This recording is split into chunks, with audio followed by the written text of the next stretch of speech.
report. That's a good reminder to myself. Also, if you have any questions, we do ask that you go ahead and type them into the chat. There may be lots of things where the question is the same as a question that somebody else is already asking. And we'll do our best to answer any questions live if it pertains. We can do that right after our actual presentation. We want to make sure we keep our presentation right at 30 minutes as promised.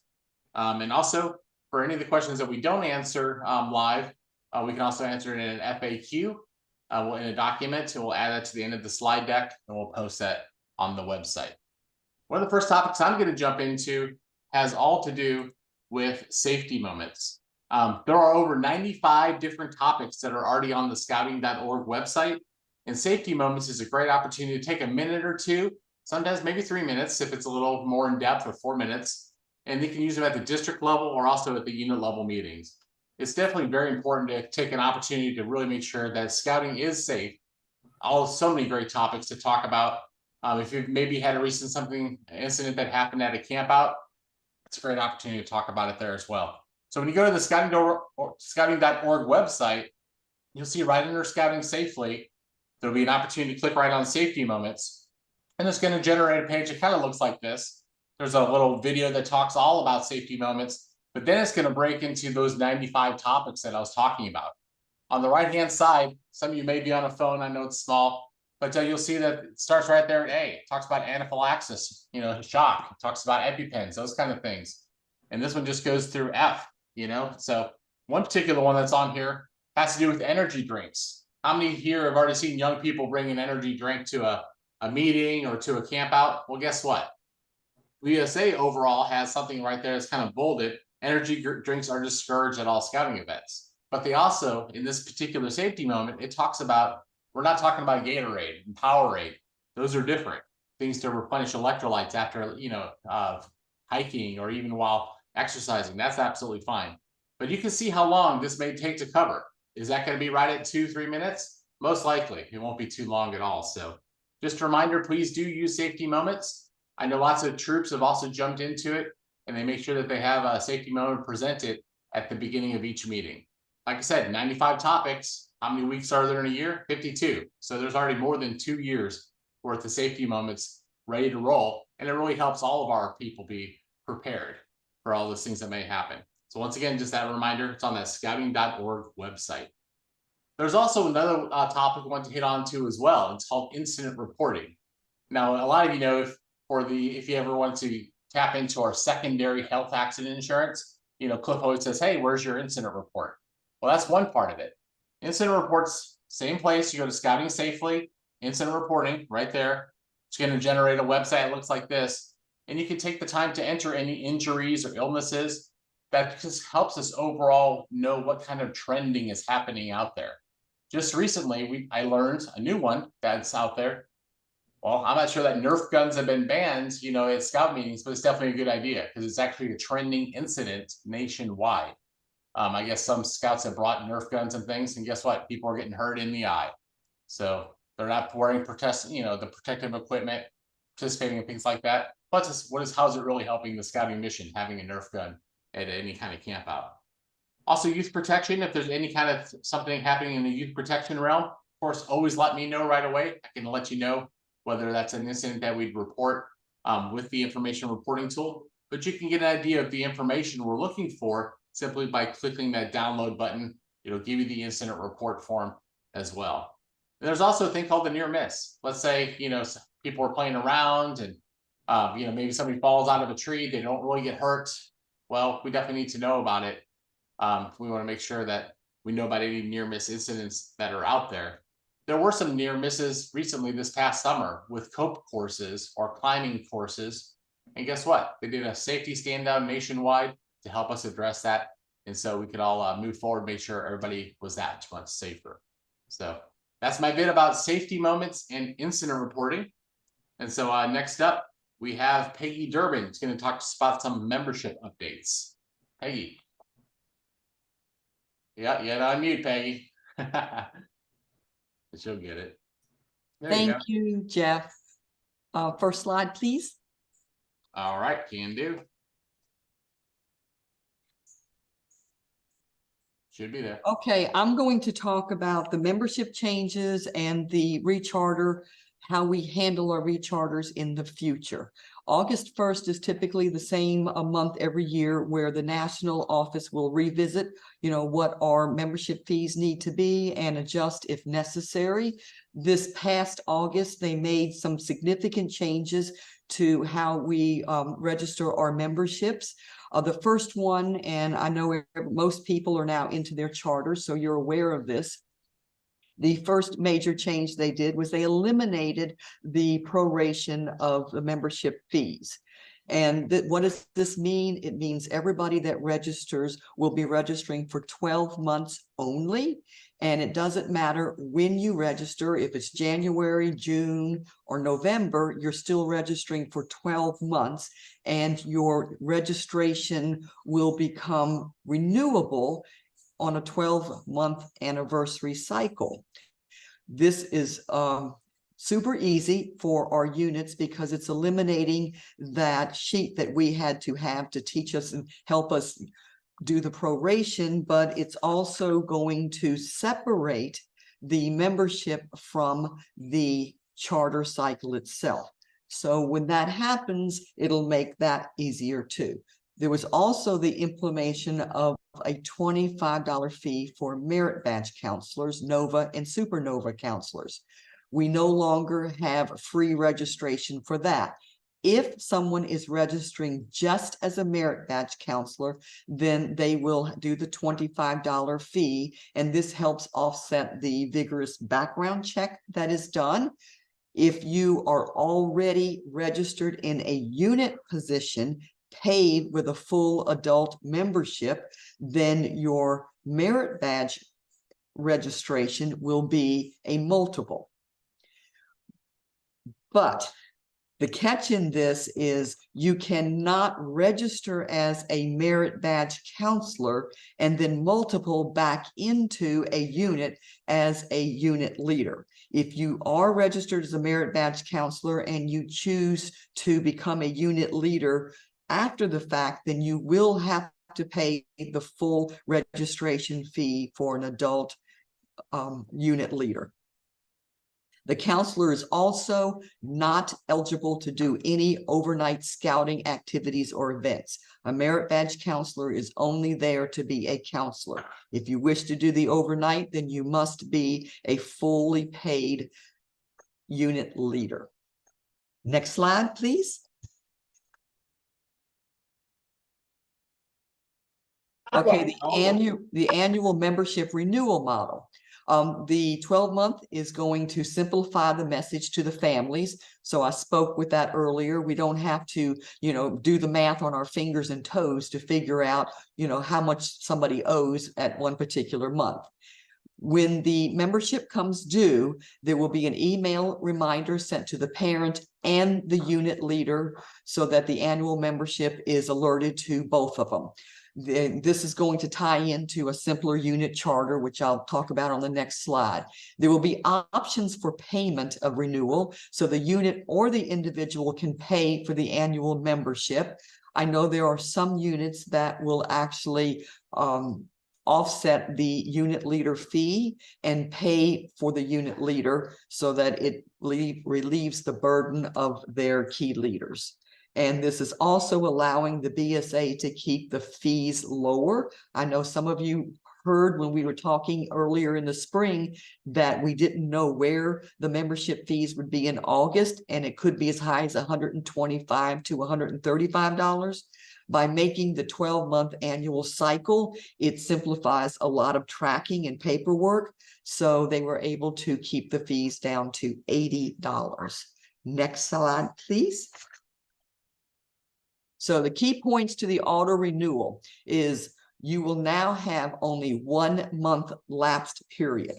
And that lapse period means you or your families or your leaders are going to lose access to the scout book ability, and you're going to lose access to everything in My.Scouting associated with your unit other than just being able to do your youth protection. Okay,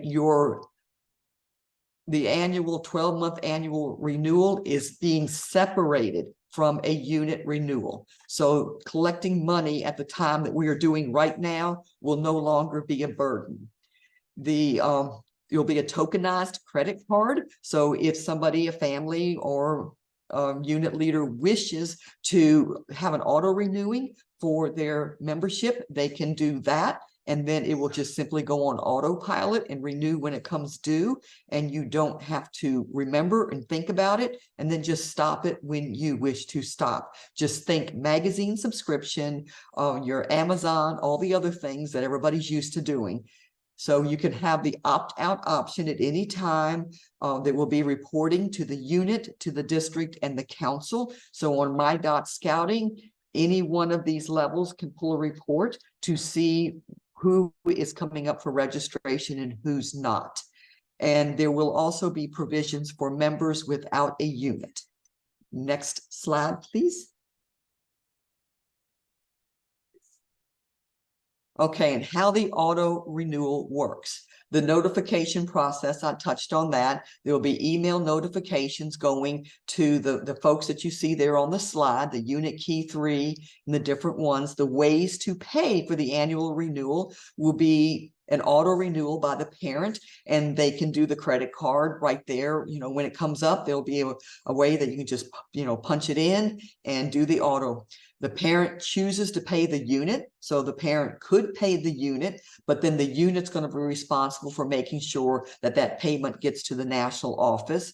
Or the unit selects to pay for all renewals, and that means you will be collecting the money like you always have, and then you send it to the council office, not, you know, to that office. So, you know, you can put it on autopilot and put it in the hands of the parents, or you can choose to continue exactly as you do now. And the opt-out of renewals will always be there. When it comes up, the parent has the option to renew or not, and the unit has the option of whether a member can renew or not. Next slide, please. Okay, as far as the unit charter renewal, it'll be a simple approach for the unit to renew. The validation will still be the same as what we're doing now, is you have to go through the roster and say yes, no, and make sure that you have all of the appropriate leadership in place. And then once that is done, the approval is done on the same page, which it should look something like this. And the payment is also done on the same page, so it's very quick. For the unit to actually renew, if the price stays the same, it would be the $100 that the unit pays now. You will submit it to pay the fee for the credit card with the national office, or you pay the council office. And then we go through the process and it's done. The corrections to a unit charter can be done at the renewal or any time throughout the year. You have that ability now. You've had that ability for a couple years now, where you can go in and you can update your rosters. You can, you know, ask people to pay with the online registration system, and you can manage your charter so that it's easy when you do the renewal. When we do the online registrations, there is no longer future fees collected. It's 12 months, like everything else we are doing. The very, very important thing to keep in mind moving forward is every youth must have a parent association, and there must be a viable email that everyone actually looks at, and not just an email that you have going to an account that just stays dormant for months on end, because that's how the communication will come through for your youth and for the adult renewals. That is all I have at this point, so thank you very much. All right, thank you very much, Peggy, for that. And next up, we have Mr. Frank Ferraro is going to talk to us about some great program updates. Thank you, Jeff, and thank everybody for coming tonight. We can go right to our first slide, Jeff. Scouting goals are going to be something that you're going to hear a lot more about in the coming months. And we've got a little addition to our normal goals. Nothing new, really, just more emphasis on. Next slide, Jeff. All right. First, we want to become the national leader in youth safety. Nothing's more important to us than the safety of our youth. We want to make our program highly relevant to today's youth. And that means changes. I know a lot of people don't like change, but I've been in scouting a long time. I was showing some people at the start of this what my handbook looked like, and it didn't look anything like, nor were the requirements anything like what they were today. So we have always had change to meet the needs of the youth of the day. And we want to broaden and strengthen our appeal and get our brand out there again so that everybody knows we're still alive and well and an active organization. Right, next slide. We're not going to change what we have always said. We're going to remain faithful to the Scout Law and the Scout Oath, and those are always going to be our guiding lights. That started with scouting in 1907 in England, and it continues through this day. The oath and the law are what we all, youth and scouts and adults, strive to live by. Next slide. All right, so becoming a nation's leader in youth safety, how do we do that? First, we want to build a state-of-the-art safety culture, and Jeff has already told you a lot about that, and we want it anchored in the principle of transparency. Everybody should know what we're doing and why we're doing it. No meetings in scouting are ever banned for anybody to go to there. All our meetings are opened. Reporting, that's why we need those incident reports. They're very important. And to all issues and all potential issues, nobody can help you avoid an issue if we don't know what those issues might be, so that avoiding things for others, the problem you have or a near miss, is very important to be reported. And we want to establish a reputation among the parents and among our constituents that we are the safest in youth organization in the country. That is extremely important to us. Safety is always on, or should always be on everybody's mind. Next slide. We're going to change the way we communicate. You already seen this happen. And when, a very great scout executive told me once a long, long time ago, good ideas and best practices most often in scouting come from the unit level up, not from the national organization down. But for the first time in a long time, the national organization wants to hear from you. You get to them through us, through our commissioner's staff, and you've already seen it happen. A few months ago, everybody got this notice that, Cub Scouts only camp one night on a weekend trip, and that didn't make any sense to a lot of people. So a whole bunch of people got together and told National, this doesn't work. And I believe September 1st, you can camp 2 nights again. So everything goes up, and with the new territory system, we have a much more open communications with our national office. All right, next slide, Jeff. Okay, make our program highly relevant to today's youth. What's that mean? When I was a scout, it was highly relevant for me because I thought it was cool to learn Morse code.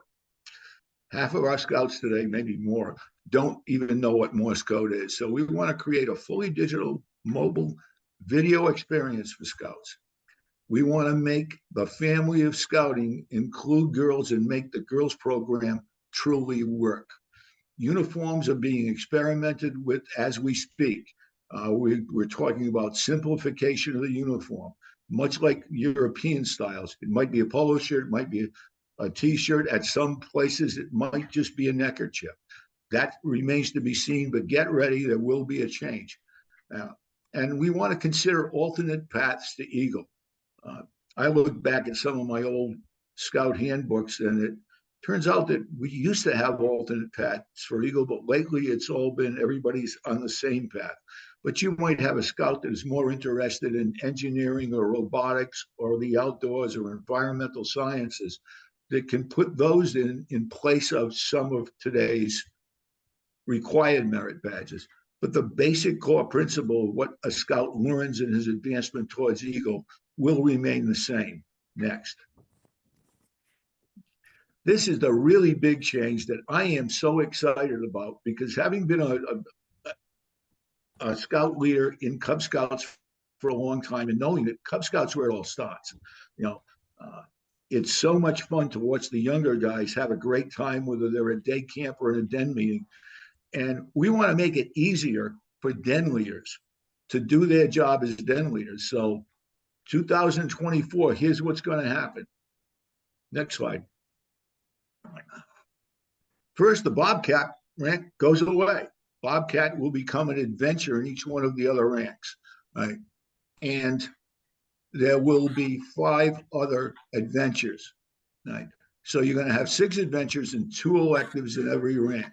And the books for all these are simplified, they're smaller, they're easier for a new scout leader to understand and be able to deliver the program. Like Weeblo and AOL are a huge change. Next slide, Jim. All right. Okay, there we go. 2 new handbooks. One's the Weeblo's handbook, which is nowhere near like the one we've had for the past several years. And the other one is the Hour of Light handbook. We want to make it clear that Arrow of Light and Weeblo are 2 different programs. Arrow of Light is getting you ready to be a scout, and we would like to see, because we know this is what works best, we would like to see scouts leave the pack, hopefully by February at the latest, do their crossover, join a troop at that point, and once they've joined that troop and they get to know their leadership and the parents feel trust in their leadership, then they're much more likely to go to summer camp. But our numbers tell us really clearly, scouts that go to summer camp their first year stay in the program. You know, over 90% of them. It's nowhere near that with scouts that don't get to summer camp that first year. So it's important that Cub leaders understand and that Weeblo's leaders understand there's a Weeblo program and there's an Arrow of Light program. And Jeff, next slide, just to make it more noticeable.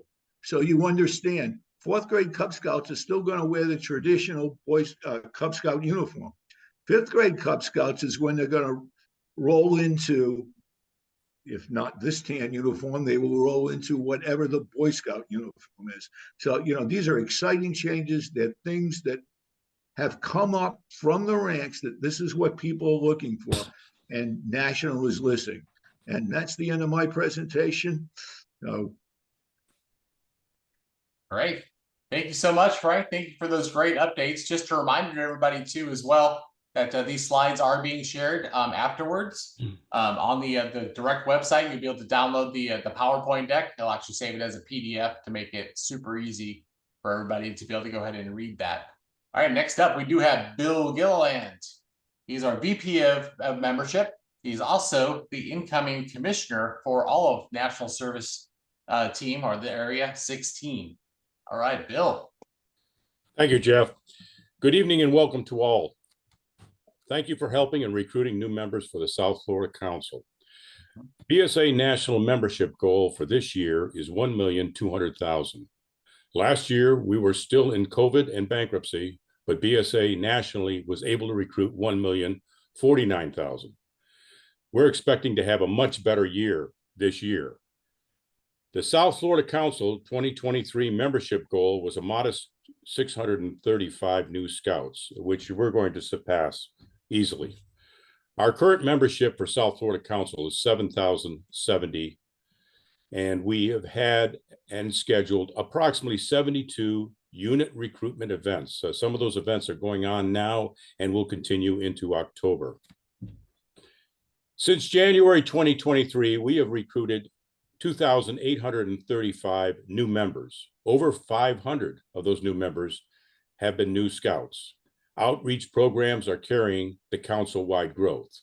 We do have a growth in Cub Scouting at 45%, a growth in Scouts BSA at 45%, and a growth in venturing at 13%.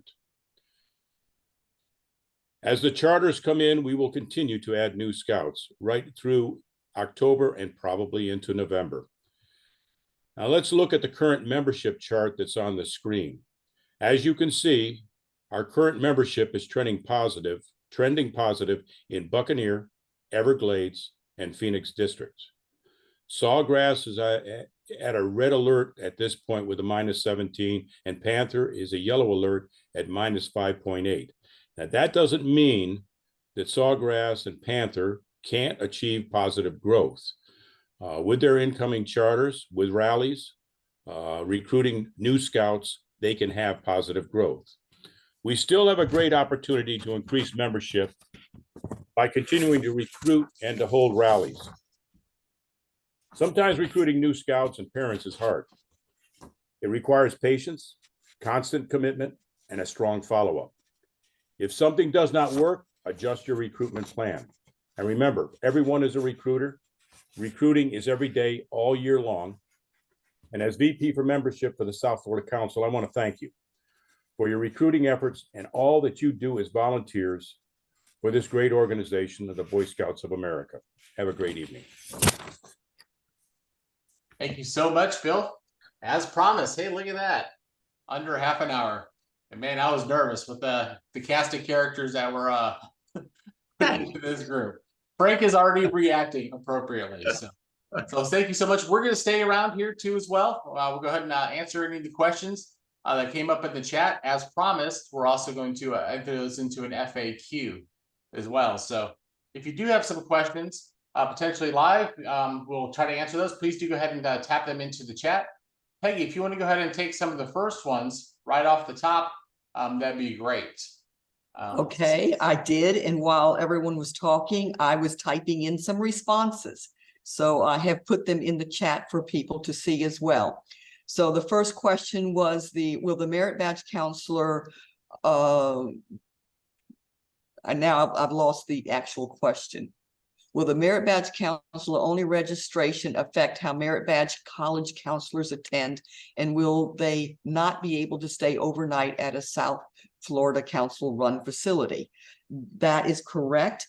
A merit badge counselor has to be registered at any time to be a merit badge counselor. So there are no exceptions. So if you're teaching at the merit badge college, you must be registered. And as far as staying overnight at a South Florida Council run facility, once again, there's no exceptions. Merit badge counselors must be registered, but also understand that a merit badge counselor cannot camp overnight with a unit. Remember that? They're not registered in a unit position. So the merit badge counselor is not viable to camp overnight. And it doesn't matter if it's a South Florida or someplace else. Merit badge counselors aren't able to camp overnight. When is the cutoff date for a recharter, and will that impact Eagle boards? And how will we know if a unit has rechartered? Our units will recharter on the exact same cycle as they always have, September 30th. It's just we do not have to tie the registration and collecting the money for the individual memberships at that point. But we still do collect the $100 and we charter exactly like we do now, minus collecting the registration fees. When it comes to finding out who is and isn't registered, it's the exact same process we do now. Communicate with your commissioner and your district executive to find out who's chartered and not. We have a tracking system that all commissioners have access to, as well as membership and the executives. We can still track the exact same way what we always do to see who's registered. Okay, next one.